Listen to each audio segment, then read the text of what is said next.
ช่วงนี้ไปไหนครับผม เดี๋ยวพาไปเที่ยวทะเลสักครู่ พาไปเที่ยวบางแสนด้วยกันครับช่วงนี้สวยงาม พี่น้องเอ้ยวัยรุ่นข้างหลังมันเลยจะมาข้างหน้าเว้ยมาเย้เย้ ลมทะเลพัดเรื่องราวทะเลริมทะเลอยู่ไม่ไกลชายฝั่งใต้ทะเลเคยมีปะการังแต่ต้องพังพ่ายไปเพราะใจคนในทะเลมีกุ้งหอยปลาโมปะการังเป็นที่อยู่ที่กินทะเลสุขคนสุขทุกแดนเด่น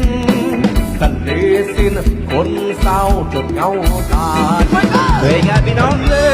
ก็มีเชเวตทะเลก็มีหัวใจไปเที่ยวทะเลกันมาไปกันดูปะการัง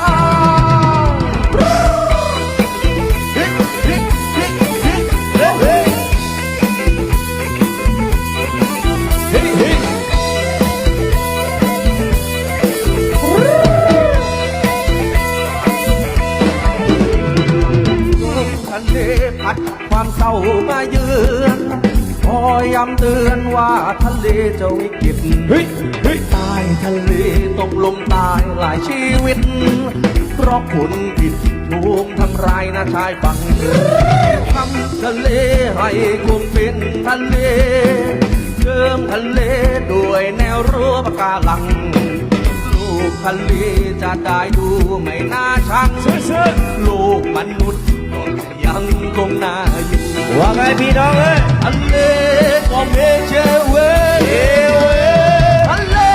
ก็มีหัวใจไปเที่ยวทะเลกันมาไปนับดูปะการัง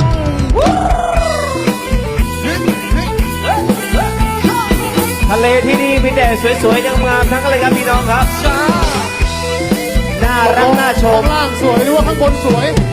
ข้างล่างดิ ข้างบนก็สวย